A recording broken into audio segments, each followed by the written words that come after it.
Hey guys, welcome back to the Carrot Poker School, Grade 2, Lecture 2. Today's topic is mainly bet sizing, but because value hands are really the main component part of our range which drive our sizing and help us decide which sizes to bring to a certain betting opportunity, we're also going to be focusing heavily today on value betting, how to estimate your equity, how to tier your hand into a certain grade of value hand, and then figure out what sizing your range wants to adopt based on the needs and wants of those value hands in your range. So let's get stuck in. We're going to begin today with the notion of toolkits. Today we're going to be using our tier of hand, meaning how good our hand is equity-wise, to construct a bet sizing toolkit on the turn. This is the spot in which you want to have planned out in advance which bet sizes you're going to bring to the table and which ones you aren't. Having a toolkit in poker is basically having an exhaustive list of the bet sizes we will consider using in a certain spot. An analogy for this would be something like a tradesperson such as a plumber or carpenter. If a plumber shows up at a house and has a job to do, they will generally take a toolkit with them in their van or into the house perhaps, but possibly only one or two tools will actually be used on that job. For example, if they have to unblock a drain, the other tools that aren't the plunger are not really going to be very useful. The analogy here in terms of poker is that when you're on the turn in this spot, although you have a toolkit in your van, so to speak, you have lots of different bet sizes that you could use here, you actually only want to bring one, maximum two, with you to this job. What those sizes are going to be is going to depend on the needs and wishes of your value hands in your range. In this situation, Pile Solver informs us that optimal strategy when given three different bet sizing inputs here is to usually use the overbet, a fair amount of block bet, and B75 is a much rarer guest in this range. What we would like to do as humans is understand why this is the case, but secondly, to actually simplify this complex and needlessly intricate solution by removing at least the B75 option, thus making the strategy more accessible. Without understanding why we would pick B33 or B150 here though, the situation becomes very confusing. So why would we choose just the small bet or the very big bet in this spot? It all comes down to the idea of value hand equity. When we think about some of the hands we might want to bet here, a few of them are just weak Jack X, or possibly a relevantly strong second pair like an 8. The thing about an 8 is it's a card that's actually in the small blinds range here at a fair frequency.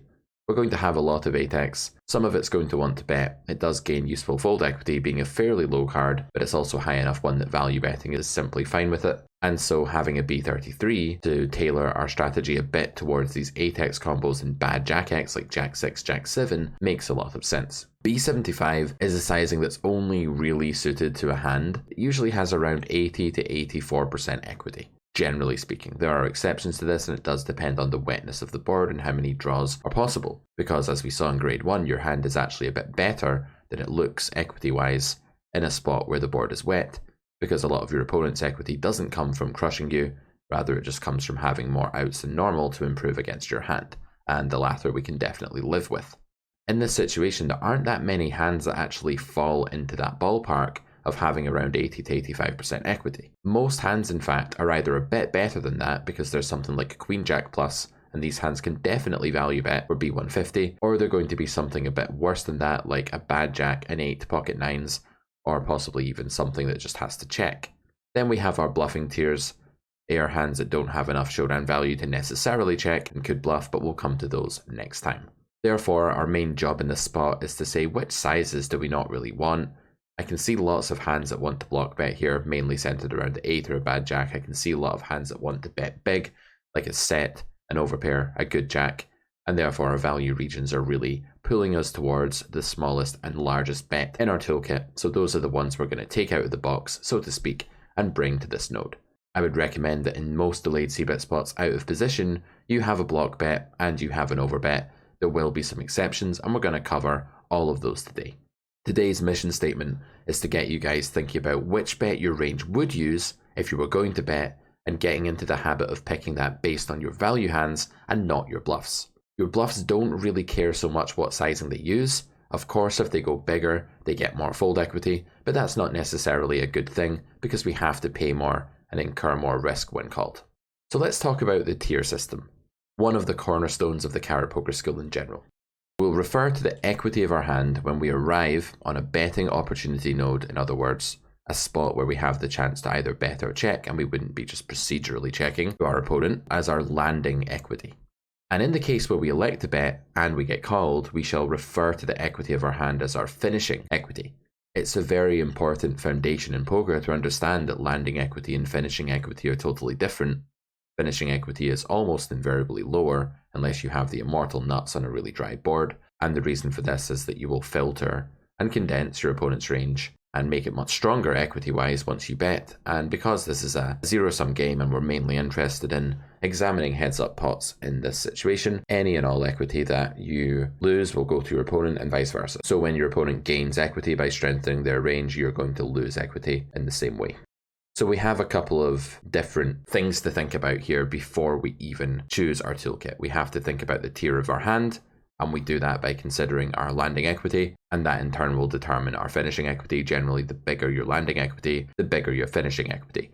We're not going to map out finishing equity exactly, because it depends on the spot, the range advantage, how much your opponent's folding, how big you bet, and lots of other things, but we are just going to say that clearly when we value bet, we need elements of value to be present, meaning that we have a good amount of finishing equity. This can be over 50%, however, there are times when you can actually go for value bets, or mainly value bets, let's say, with a bit less than 50% finishing equity, but for the most part, having more than half of the equity when called is a pretty good benchmark for having a hand strong enough to value bet. In certain other cases, like being in position, you may need more than this because you're actually reopening the action and you could have just checked. Out of position, you can be a bit less fussy with how much finishing equity you actually need. I'm not going to use numbers here to map out equity bands because you don't have those numbers available to you in game. You don't have a solver running in real time. I hope you don't, at least, and even if you did, you're not going to be able to know that the equity specified in the solver is exactly the same as your equity against your opponent's range. So this is very much about estimating.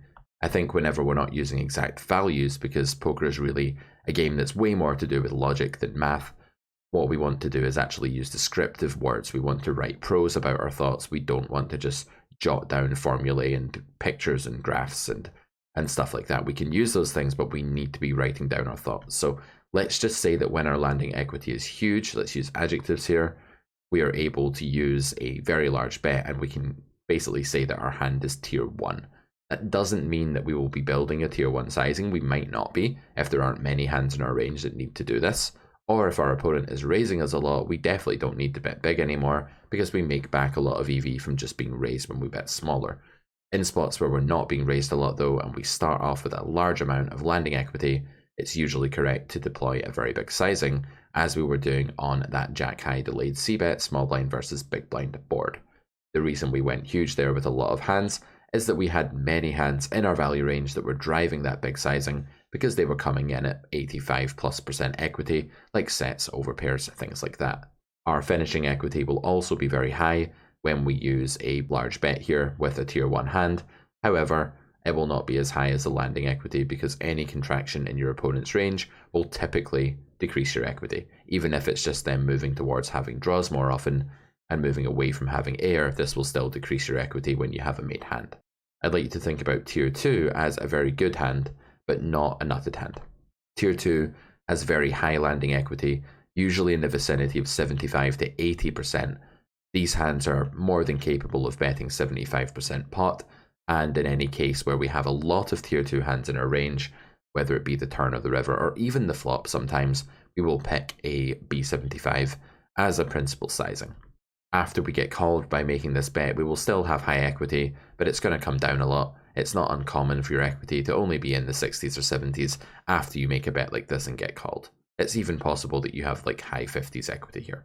Tier 3, this band of hand correlates to the same color, the orange color that we use for our smallest bets when we look at our sims. And as we can see, we make this bet with a high equity hand. Not one that's crushing, not one that's in the 80s or something like that, but generally a hand that's around the low 70s to maybe mid 70s, possibly even high 60s in some cases. In position, this isn't a bet size we pick very often because it's not actually too different from checking, and with checking we actually don't have to reopen the action. Out of position though, where the action is already open and checking is not going to return as high an EV, it's definitely fine and totally common practice to build quite a lot of these tier 3 small bets into our range. The sizing we recommend for tier 3 hands in the Carrot Poker School is 33% pot, but it wouldn't be totally unorthodox to use a 25% pot or even 20% pot sizing, and we're going to look more at these ideas in grade 3. Tier 4 is the band of hand that, while it might be doing okay and have decent landing equity, this band could run anywhere between about high 20s to mid 60s. The hand is not good enough to value bet. The idea being that if you were to bet any reasonable size here, then the hand would start to return too low of a finishing equity to be considered a value bet. The idea being that if these kind of hands were to choose a meaningful bet size, then their finishing equity would be too low for elements of value to really be present, and it wouldn't be clear why we were betting those hands. While they may be doing all right when called, checking is a better play for a tier 4 hand. So tier 4 is the same shade here as our checking range in our solver outputs for a very good reason. It's generally a mistake to ever bet a tier 4 hand in any spot. Checking is better. So let's talk more about how to simplify turn sizing. On the turn, it's sensible to limit your bet sizing options to either 1 or 2, and this is done in order to make the game tree more manageable. In position, we shall always be simplifying to just one bet size, and that bet size will either be B75 or B150. That's right, there are no small bets in position for our purposes. It's not something we're going to entertain, and the reason for this is that reopening action in position is just not really worth it unless you're going to use a bigger sizing. You will see solvers use small bets in position sometimes, so don't think that it's completely unviable. However, it's generally completely fine, and there will not be a theoretical EV loss associated with removing one of these options, these smaller options, and then rerunning the game tree. Whenever this is the case, that the solver assures us that we don't lose EV by simplifying the strategy, it's usually in our interest to do that. Although not always. Sometimes it can be worth playing a more complicated strategy to pose less familiar and more difficult problems to your opponent. The idea is that since check is so good in position, with guaranteed equity realization for at least one street and maybe more, it's usually not necessary or prudent to reopen the action for a smaller bet. Out of position though, we'll generally want to have a block bet for most turn and river spots, not all, but certainly most. Any spot really where you have a high density of good but not great hands, you're going to have a lot of block bets. This is super common on the river in situations like probing, where you've called flop. Stuff like double delayed c-betting, double delayed stabbing, bet check bet, all of these situations tend to allow you to land on the river with a lot of hands within the belt of about 60 to 75% equity, and many of these hands out of position are going to choose to block. These hands don't even need to be thick value bets. It's not uncommon for hands with even equity in the low 60s or high 50s to block bet out of position because check isn't such a good alternative. Then we will usually, but not always, want either a B75 or a B150 as well. In spots where our opponent's range is very polar and raising us an absolute ton, we may not need any bigger bets at all. In spots where our opponent's range is more condensed, we're going to want to favour a larger sizing also in order to make sure we get enough money for our value hands. The bigger you go, the more money you make in EV in spots where you're not being raised. We'll come to this idea shortly. However, I will just reiterate the extremely important teachings of Clark's theorem, which state that when your range is much more polarized than that of your opponent, you want to use bigger bets, and when your range is much more condensed than your opponent's, you want to use smaller bets. Therefore, the bulk of the turn and river spots where we're betting small are going to be ones where our opponent's range is quite polarized in relation to ours, or at least the polarization is fairly equal between the two ranges, and in spots where we're going to be using a very big bet, these are generally asymmetric spots where our range is much more polar than that of our opponent. So which of the larger sizes do we choose in our strategy? This will depend on Clark's theorem and the extent of the nut advantage. If we're wielding either a B75 or a B150, we know that our opponent's range is not massively more nutted than ours or something like that, otherwise it would just be B33 or check. But what we will do is consider using the biggest overbet in spots where we're far more polar than our opponent and have a big nutted region that he just doesn't have, that we have a monopoly on, and we'll use a smaller bet in situations where that's not quite the case so often, like paired boards and flush card turns and things of this nature. Because check has a lower EV out of position than it does in position, the smaller bet can often be a necessary action because it can even be better than checking with a lot of thin value hands. In position, this would be very rare, as I've been saying. So B0. Why have I called it B0? Just to alienate you? No, because betting nothing is the same as checking, and it's important to understand that sizing actually runs on a sliding scale between 0 and the biggest sizing in your toolkit. When you elect to bet nothing, you're essentially saying that your sizing is 0 chips, and this ties in well with rules about sizing such as the aforementioned Clark's theorem. So this option, B0 or check, is almost always included on the turn, apart for some extremely favourable and rare spots where we actually continue to range bet or maybe range bet for the first time. Range betting the turn is not really something you do a lot. The reason for this is that equities run much further apart on the turn than they do on the flop, and you will have hands that are just very mediocre and are not gaining anywhere near as much through fold equity as they did when there were still 2 cards to come. One such spot is small blind versus button 3-bet pot, and the flop is something innocuous or quite low. The turn then comes down a king. The king turn is notoriously terrible for the pre-flop caller of a 3-bet and famously great for the 3-better. The thing about the king turn is that it's going to miss most of the king X in the in position player's range because those are actually gone, they're in the muck already, they folded the flop. Meanwhile, out of position started pre-flop with a monopoly on king X and then proceeded to c-bet bluff many of those combos on the flop. So this is not really a spot that out of position wants to do a lot of checking in, but most turn spots you're always going to have a middling part of your range that isn't good enough to bet or value, isn't bad enough to bluff, but in this spot almost every hand has a good reason to bet because there's so much fold equity, you have so many good hands in your range, and you can even continue to value bet hands that are on the surface quite merged looking, like pocket tens. These are fine even as a big value bet here because this king is such a blank for your opponent. But this rare exception really does prove the rule. We almost always want this B0, aka checking range. The smug carrot, the mascot of grade 2, believes it's better to say B0 because he loves alienating people. That's up to you whether you want to call it B0. I will stress that I haven't just included this as a joke, although clearly it is one, but also just understanding that sizing resides on the spectrum is also an important thing. B0 is really just saying I want the smallest sizing possible. As we saw last week, betting frequency is governed by world favourability, range advantage, how well your range is doing compared to that of your opponent. There are 2 big problems for button in this spot that really explain why this is such an extreme situation that small blind doesn't even need to build any checks on the turn, a very unusual scenario. What are the problems? Pause the video, have a think about it.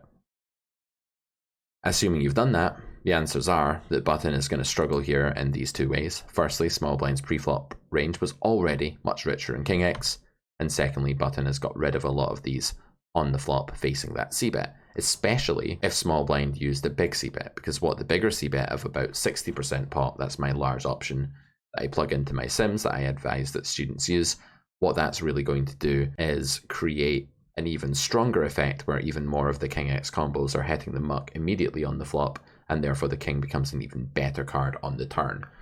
Generally speaking, a card that whiffs your opponent's range heavily because he's folded those combos is going to be an incredibly good card for your range whenever you've just bet, even randomly or polarized on the flop. You'll usually have random, I call them danglers, just cards that didn't hit pairs on the flop but now become extremely strong hands on the turn. Another thing we want to note here before moving on is that a turned top pair for these reasons is generally much better than a flopped one. A river top pair is even better still. The idea being that the later in the hand you bet for the 3rd or 2nd time when you're using continuous aggression, the less likely your opponent is to have stuck around with a random dangler card that can hit top pair on a later street. Let's talk about B33 now, the second smallest sizing in our toolkit if we count checking as a sizing. B33 exists in the turn when there is thin value and protection / denial up for grabs.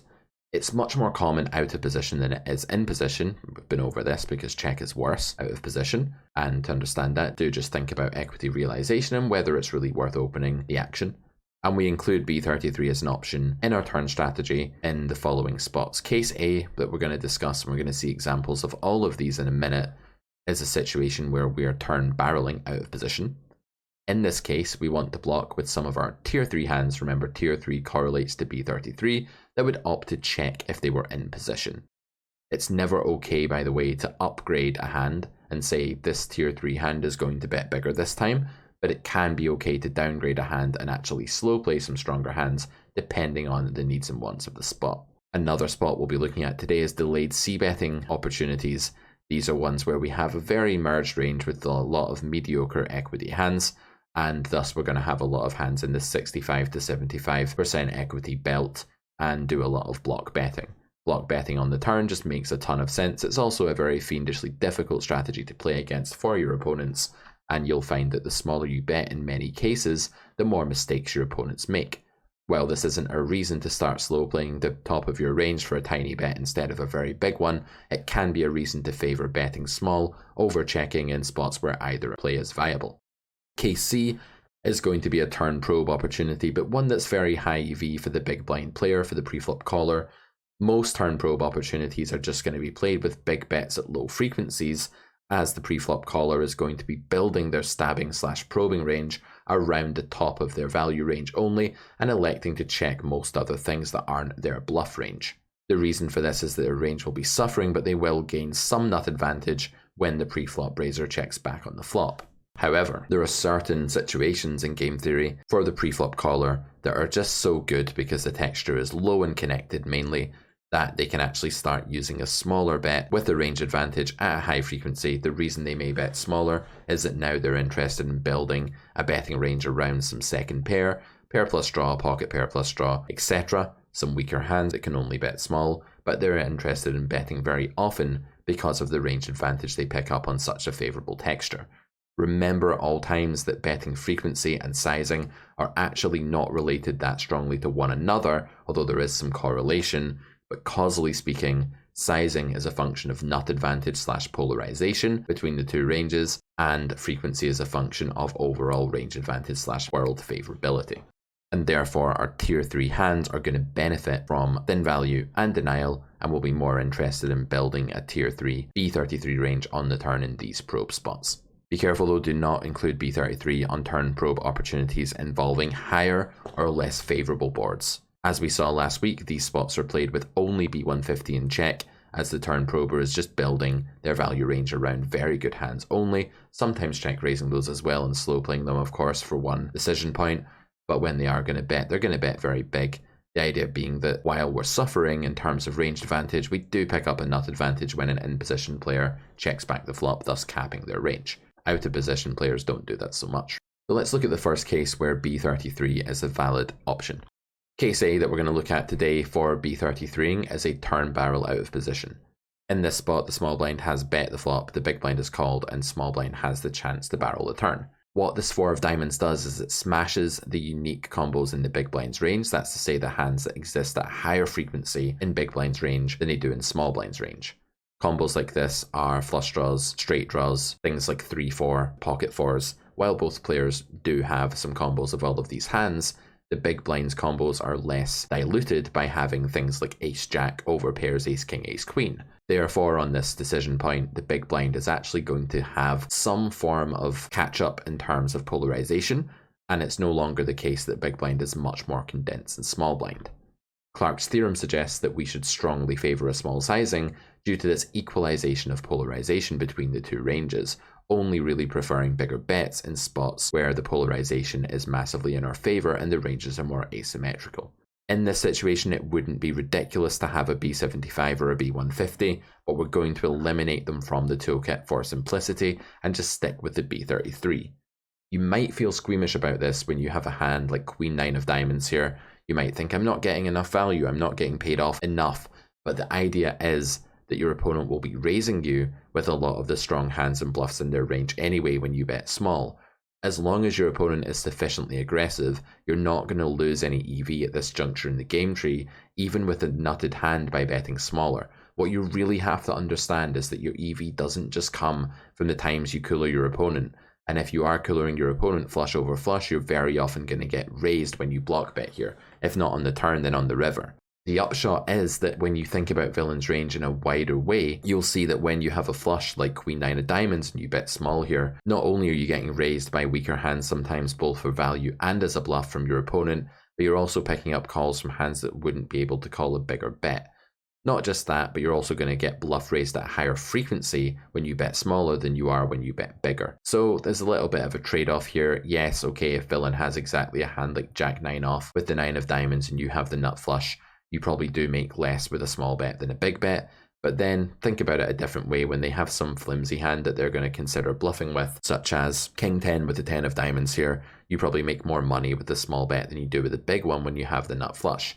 Not just that, but the bottom of your opponent's range is also way more likely to invest against a small bet than a big one. So if villain just has a hand like 8's no draw, Jack X no draw, the big bet's going to cause much more fold equity against that region. It's a bit more complex than just picturing a hand that you're crushing, betting big to maximize against that. That's not really how poker works. That's not how GTO works.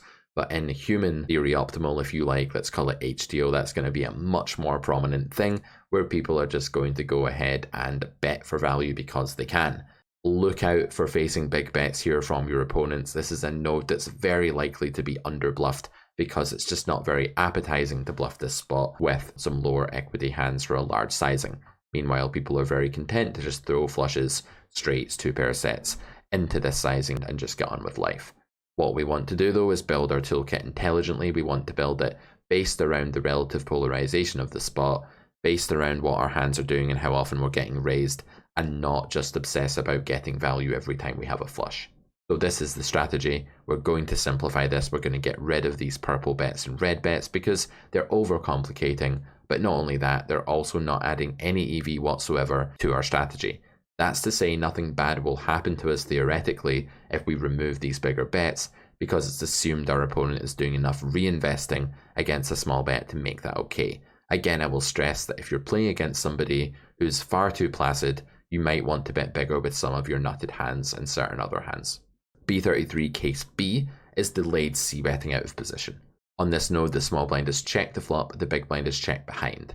This first check from small blind is not as capping in theory as it is in practice at lower stakes. Humans at lower stakes are incredibly bad at building enough protected checks here. It's deeply counterintuitive for them to flop a set and then just suddenly check, and so what you're going to see here is just a very underprotected checking range. However, in theory, the small blind range is meant to be uncapped enough that overbetting a turn like this is a very sensible thing to do.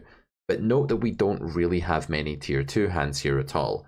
If we have a hand like a bad ace, it's really going to just be a block bet, same with a king, and when we have a monster hand like ace king plus, ace queen plus, maybe ace jack, we can definitely consider value betting.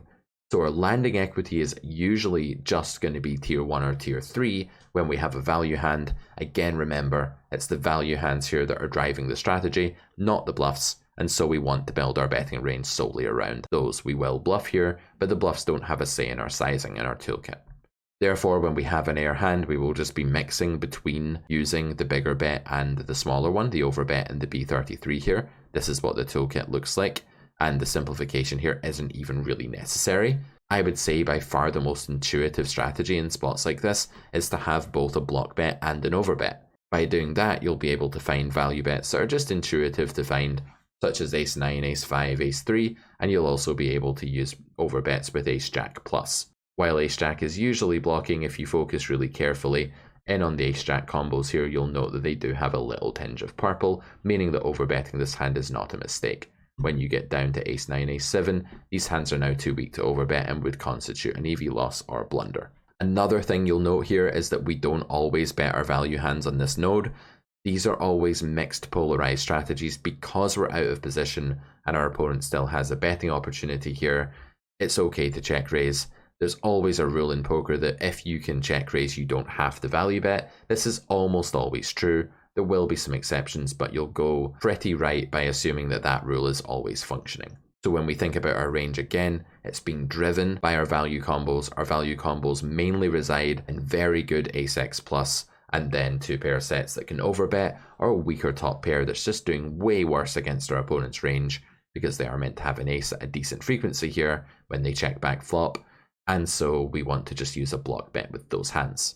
Of course, we have a tier 4 region as well. When we reach this spot with king jack, king 10, king 9, we just don't have a strong enough hand to consider value betting, and moreover don't really gain enough denial of equity to do that. You'll note here that Queen 8 suited actually goes ahead and block bets, even though it's a bit of a thinner value bet than a king. The reason for this is that the king doesn't need as much protection of equity or denial. So in this situation, the strategy is actually quite intuitive when you really think about it. You've got two distinct value regions driving your sizing. You fit your bluffs into those two sizes as well. You check the middle of your range and you mix everything because you're out of position between bet and check. This is how to nail the out of position delayed c-bet turn strategy.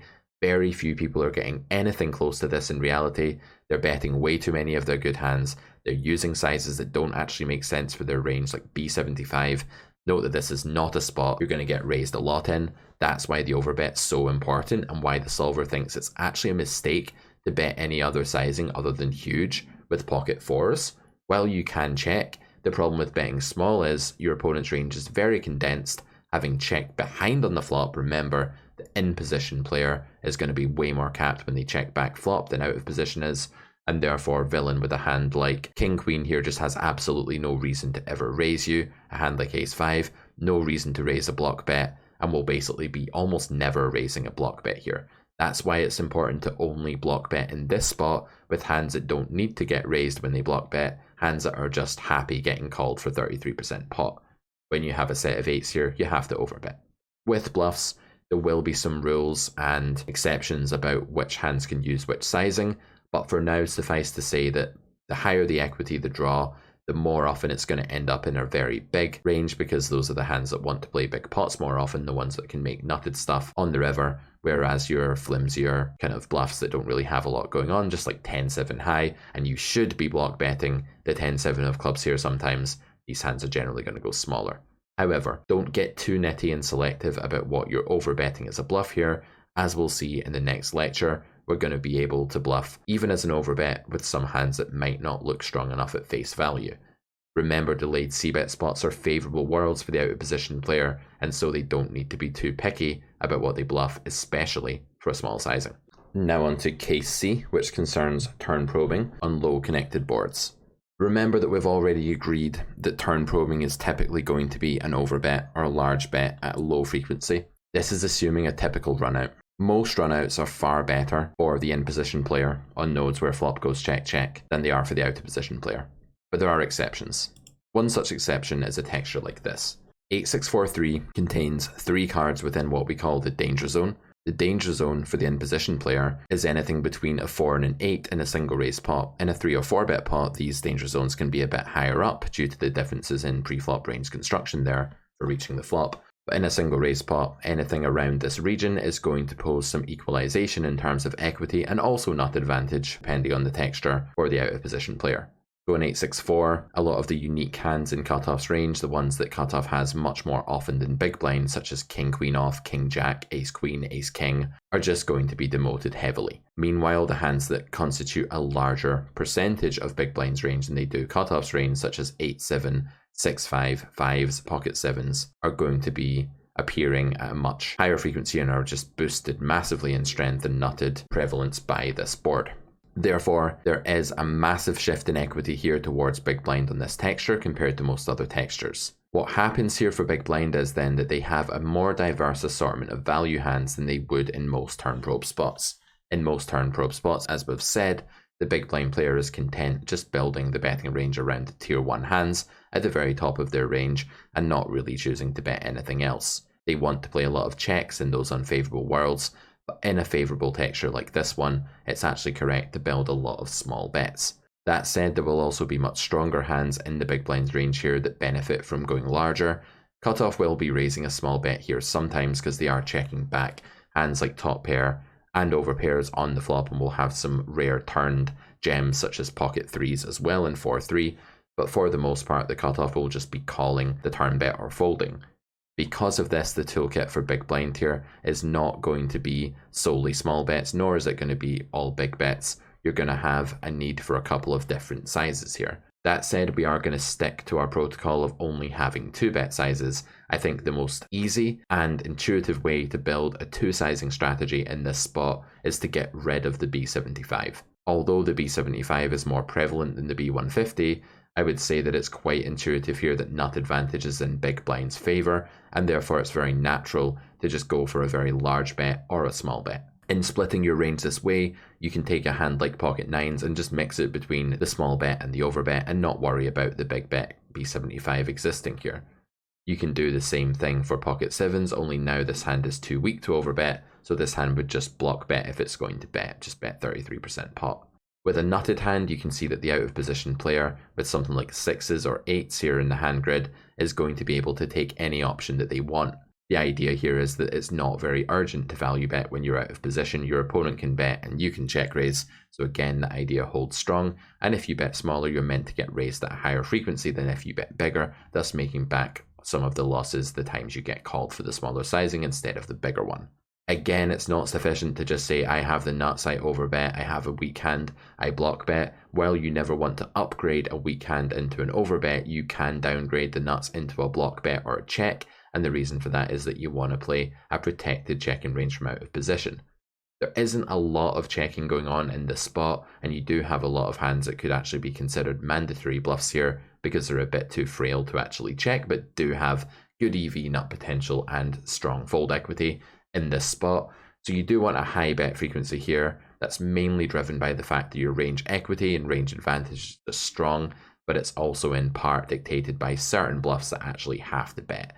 Things like Queen 7 here are a bit too dicey to check because they're just garnering a lot of fold equity by betting but not surviving too well when they face bets. You will still have a tier 4 region here, as you always will. It's important to understand that when you reach the spot with a hand like Ace 10, King Jack or King Queen, that your hand is right in the middle of your range, not strong enough to value bet, not weak enough to bluff.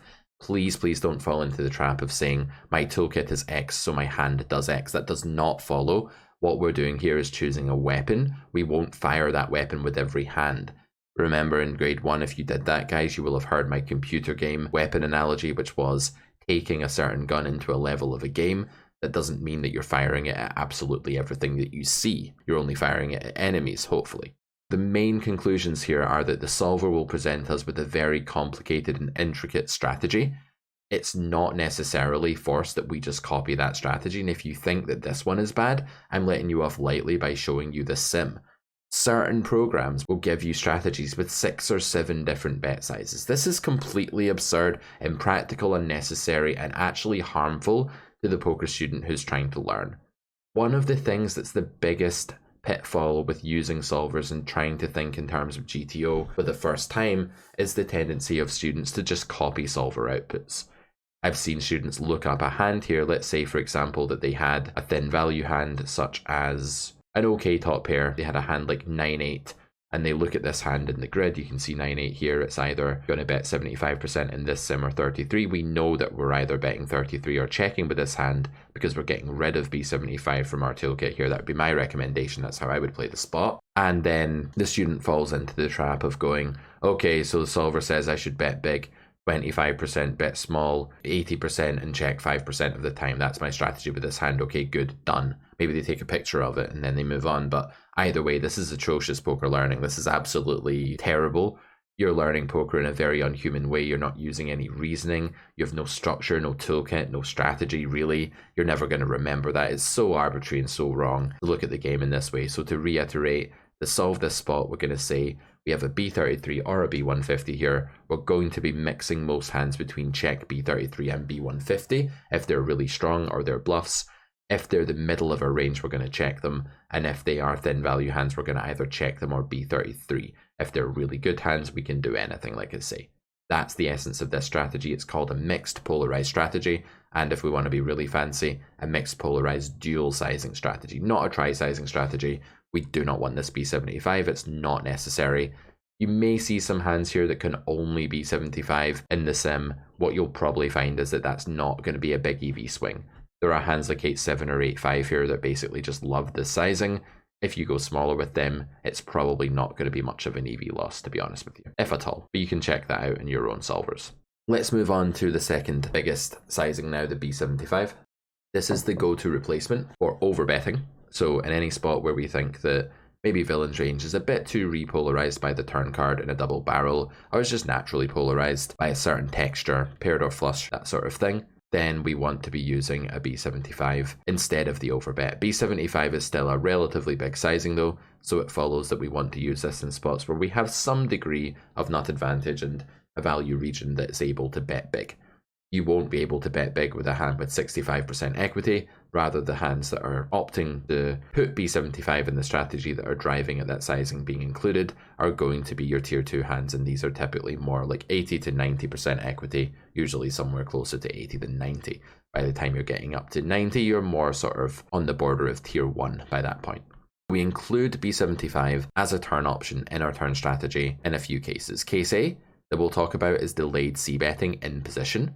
When you have a semi-capped range versus a semi-uncapped range, it's not really worth block betting in position and reopening, as we've talked about, because check is so good, so we play 75 or check in most of these cases. You can overbet as a delayed c-bet. In some cases, I recommend not doing it. I think it's too counterintuitive once you've captured range on the flop, and there are some textures on which it's not viable, whereas there are basically no textures on which B75 is not viable as a turn delayed c-bet option. Turn barreling is another situation where you will often want B75. The first and most natural choice for a turn barrel in position is a B150, is that overbet, but there will be some textures that just repolarize your opponent a bit too much, that equalize the nut advantage too much, and basically render the situation one in which if you bet B150, you're actually going to be splitting your opponent's range too harshly towards hands that do well against you. So just look out for that. Look out for like these paired boards, stuff like that, where if you go really big, trips becomes too large a part of the opponent's continuing range. And then case C is turn probing, where in position is too repolarized for us to be 150. Maybe the card came on the turn just uncapped or re-uncapped, we could say, the in position range after it checked back the flop, and now our bigger bet should just be 75. Maybe it's not a spot where we have tons of really thin value bets and aren't interested in betting that often, but when we do bet, we don't want to go as big as overbetting. So let's talk about case A, where we're going to be using a delayed c-bet for B75 in position. On ace king 3-8, this is a bog standard delayed c-bet spot. I could say a million things about how badly the spot is played by the big blind exploitatively, but that would be another story. To cut a long story short, you should probably bet a lot more than the solver says in this spot, because the big blind range you face at lower and micro stakes, and in almost all live games in the world, is going to be just too capped. So here we have a relatively big polarization advantage despite our flop check, and it's not really worth reopening for B33. Why do we have a big nut advantage here despite our flop check? Well, maybe nut advantage is a little bit too strong, but we have a big tier 2 advantage, meaning that we have the monopoly on hands like ace 10, ace 9, ace jack, etc. We have a lot more of these combos than our opponent does once flop goes check check. Of course, you may opt to bet all of your range on the flop here, and that's totally fine. I just want to use this spot to demonstrate how things would go if we did build a checking range, which wouldn't be totally absurd. You might, for instance, play a large bet on the flop here instead of a small one. On ace king 3, that's very viable to play b75 on the flop, and therefore you go ahead and check back some hands. Once we reach this node with the following range, we're going to be going ahead and checking a lot with the middle of our range, betting big or overbetting the top of our range and our bluffs, and not really bothering to reopen for b33. As we are in position, we're going to follow the protocol of only having one bet size here, so we're going to take this sim and actually get rid of the overbet. The reason I've put a question mark here is to show that overbetting is not a bad thing to do here. It's not like terrible. You could easily have an overbet in your strategy here on this node. I just think it's not the most natural way to play, and is going to make the game far more confusing for you. I do think if you overbet this node, your fold equity is going to be completely absurdly high against humans, and I don't think it's a bad thing to do with air sometimes. I do think that B75 achieves much of the same results against many pools. So as we can see, now that we're in position, it's actually become mandatory for us to bet with most of our value hands here. If we get to the spot with ace 8, for example, it's not okay to check. Same with king 8. And if we ever got here with a hand like 3s, that would be the same. We can note that 8s has a little bit of slow play here. The solver doesn't think it's mandatory to bet this hand, and that's because the 8 is going to block the calling range of the opponent and unblock hands that may bluff the river. So checking is okay. With a hand like 2 pair though that doesn't have such a strong blocker to third pair, a hand that's just calling but not really betting later, you do just want to go ahead and bet. The overbet's going to be chosen more here with flush draws and things like that than with other hands, although there will be some random cards you can see, just jack 9 off overbetting, 10 9 off, doing the same thing with these pair draws, having 2 overcards to the 8. What you don't want to fall into the trap of here when you simplify this to B75 or check is just wanting to have some kind of draw to bet. Delayed c-bet nodes are inherently very favourable for the in-position player on boards like this, and therefore there's no problem just blasting off with a random queen or jack high. There aren't really many hands that are too grim to bluff with here, and so you should just be rolling bluffs into your strategy for b75 at a very high frequency, possibly even a higher frequency than the solver is choosing to bluff. With your value bets, do remember that your opponent's range has been capped by the second check here to some extent. He will be getting sneaky sometimes and check raising in theory. For the most part though, the range is going to be weak, it's going to be capped, and therefore even if you get here with a hand that's seemingly not very strong, like king jack or king 10, the solver still thinks these hands are good enough for b75. Same with all kinds of ace-x, big ace-x and low ace-x. Note that the solver doesn't think that any hands here are really pure overbets, it's happy with the b75 sizing. This is because in GTO you're meant to get raised sometimes on the turn, so you don't actually have to overbet here. If you get here with ace-jack against a very passive opponent, I don't hate an overbet exploitatively with the idea that you're not going to get raised enough if you go smaller. Case B is turn barreling on polarizing textures. Some people use b75 as their only sizing at all on the turn for a barrel.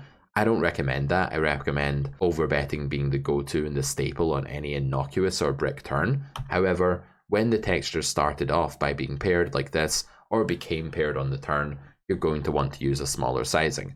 That said, clearly not a massive part of your opponent's range is 9x here. When he calls the flop, he's going to eliminate a lot of the 9x from his range through not raising, and therefore you still have a fairly large polarization advantage here.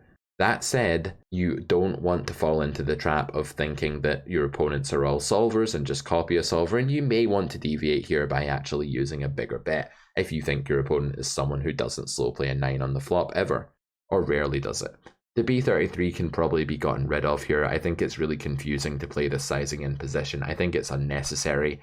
If you have a hand here that's as weak as pocket 5s, pocket 3s, ace high, you can probably just go for the big bet instead.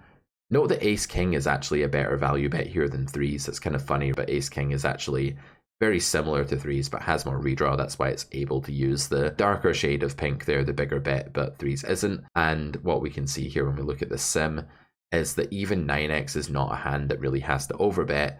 The reason being is just that you're blocking weaker 9s whenever you have a 9, and of course trips is just not as good a hand as a set would be on an unpaired board. When we're building our median, our checking range, our middle here, very obviously it should be stuff like ace high, king high. Anything better than that will be encroaching on being strong enough to value bet this node, and anything weaker than that is just going to be bluff territory like queen high, jack high. So remember with like king queen here, don't fall into the trap of just betting because he checked twice. If you have a lot of showdown value, it doesn't really matter how weak your opponent's range is. It may still be better to just check and realize that equity than it is to get raised, unless of course you think you just have the best hand all the time or something, in which case there's not such a downside to betting the middle of your range. Let's move on now to case C. This is about turn probing on repolarizing cards. This is quite a rare one. I wouldn't say there are that many situations where out of position wants to use 75 as their sizing. The main ones are actually going to be flush turns. Again, in theory, under the gun is meant to check back this board a lot. They're meant to have flushes, they're meant to have ace-x and 2-pair. Basically what this ace does is it completely repolarizes the under the gun range. If you imagine that under the gun got rid of like sets by checking the flop here, although that may not actually be true on this node in theory, but if you imagine that their range shifted a bit away from the nuts on the flop, it's actually moving towards containing the nuts again on the turn. This is what we mean by repolarizing. So here we want to build our value range around some strong, but not uniquely nutted hands. That's to say when we have a hand like a set, 2-pair, flush, strong ace plus straw here, we probably do want to value bet, but the sizing that makes the most sense is actually just a b75 for the out of position player on this node.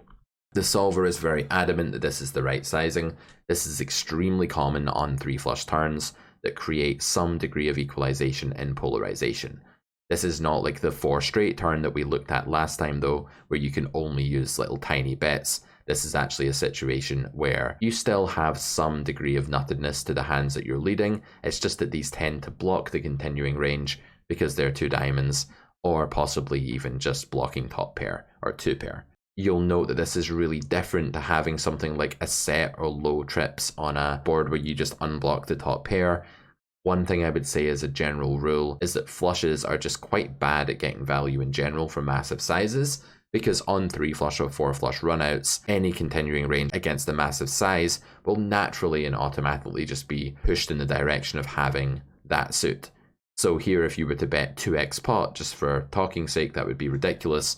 If you were to do that with a flush, you would push your opponent's continuance range towards flushes and good flush draws and pair plus good flush draw himself, and then you would just end up isolating yourself against a range that's a little bit too flush heavy when they continue, and you'd just be blocking the weaker flushes that you're trying to get value from as well. You have a hand like the King Jack of Diamonds here, you'll actually just be slow playing the turn really often and trying to make EV from your opponent's bluffs, because you're just blocking so many of their continues when you bet. So we build our betting range around the B75 here. Again, because we're out of position, we do a bit of trapping and slow playing with the nuts. We have a low bet frequency because the ace is a bad turn for our range overall, and we want to just make sure that we are finding some slow play checks here with our really good hands. Again, it's always good protocol to identify where the middle of your range is. This is a key range geographic skill, and just understanding that something like pocket eights is never a bet here, nor is a hand like king queen that's not a flush. You're going to save yourself a lot of money in the long run by not making bets that are just inferior to checks with those hands. Tier 4 is always going to check. So in essence, there aren't really any tier 3 hands worth betting here. We want to play a high check frequency. As you can see, overbetting becomes kind of absurd on repolarizing cards like this, and with the B75, therefore that's the only sizing we use. On to B150 now. This is the staple for blank turns. Like I said, in any spot where you have a large polarization advantage, this should be your go-to sizing. Whenever you have a lot of tier 1 hands and you hold a monopoly on those combos, overbets become commonplace. It's a fallacy to say we overbet because we're polarizing our range.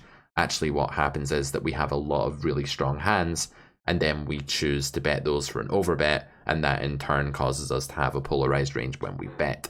If we were including a smaller bet, we would have a slightly less polarized range, but it's really our value hands that choose what to do and not some arbitrary consideration about us choosing to polarize. The only reason we polarize is that we're not betting everything, and we're not betting everything because we're not in a spot where we have enough range equity. That's why we polarize. We bet big because our value hands that are driving our bet size are mainly nutted ones that our opponent can't really have. So being very polar is an output of the input. Villain's range is higher equity than ours, or maybe just has equalized substantially by calling a flop bet or just on the texture. Betting big is a separate output of this separate input. Villain's range is now very capped or condensed compared to ours. This is Clark's theorem again. An output cannot cause an output. This relationship is mostly just a correlation. We need to understand that our value hands drive our sizing. We're not going big because we're polarizing. That doesn't really make sense. Yes, those two things correlate, they appear at the same time as one another, but they do have separate inputs. So case A that we'll talk about today is just a depolarizing card for our opponent, a card that doesn't uncap their range, that doesn't repolarize them, that leaves them low equity for the most part compared to our nutted hands, and having the monopoly on those nutted hands will allow us to build a betting range around them for a very big sizing.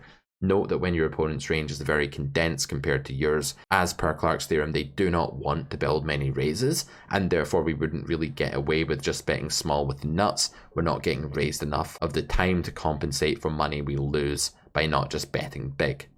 In spots where you're not getting raised, it's very important to bet as big as you can for value. Turn probing and unfavorable worlds. We've looked at these already in lecture 1 of this grade, but this is a classic spot where you just want to be using an overbet at a low frequency and also check raising huge with some good hands.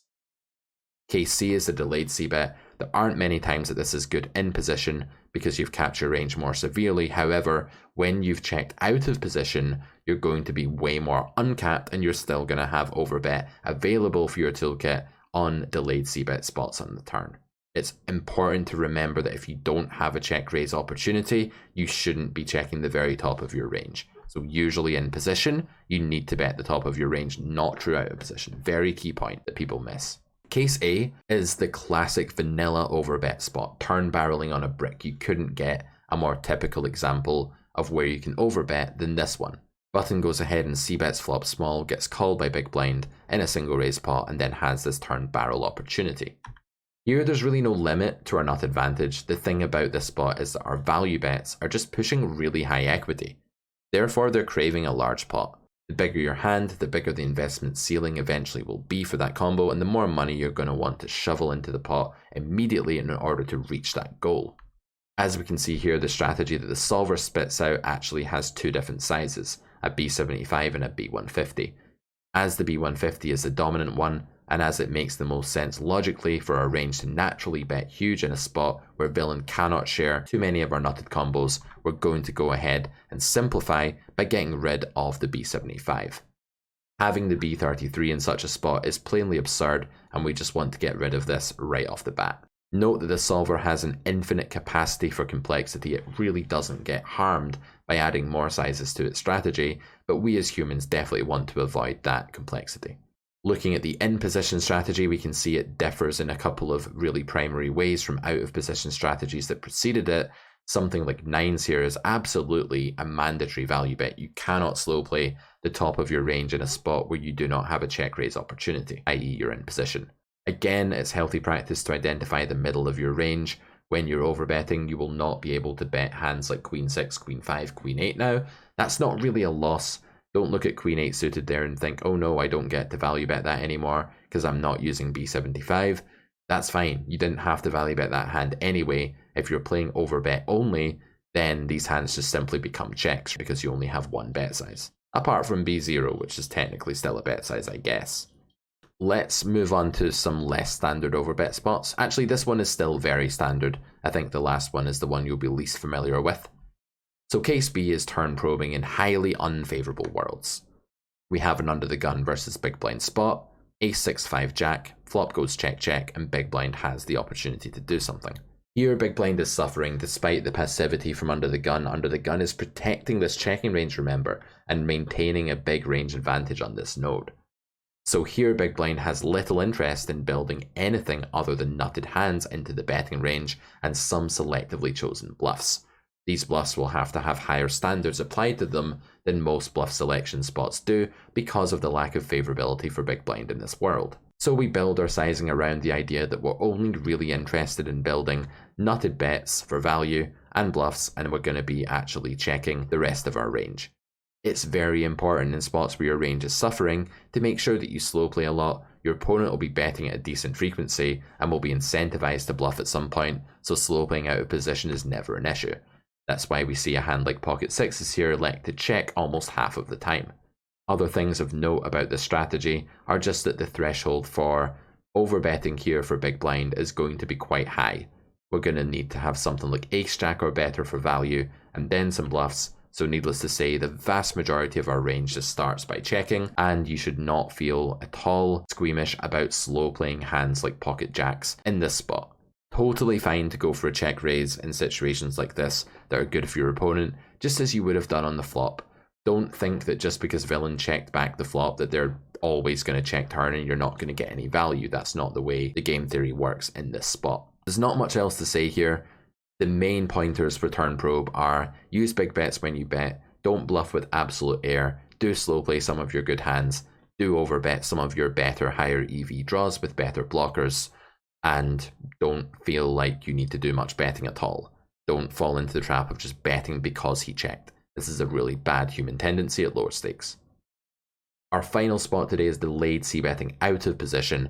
Remember, the flop out of position check, because we have that check raise opportunity, is just not going to be anywhere near as capped as an in position check would be on the flop or on the turn. So on king jack 3-4 double flush draw, small blind goes for a check, big blind checks back. In this spot you want to have overbet, sure, you want to have some block bets too, but you also want to check some of your good hands at second time. You'll be playing this mixed polar strategy.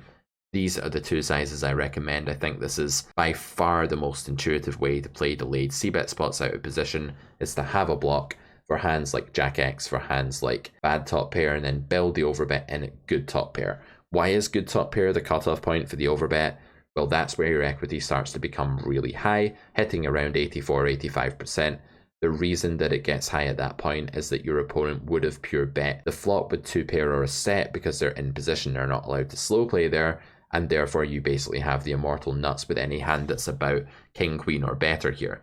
Yes, there are some rare examples where your opponent hits a set on the turn or two pair here. That's just part of poker. these rare spots are going to hurt, but they don't come up that often.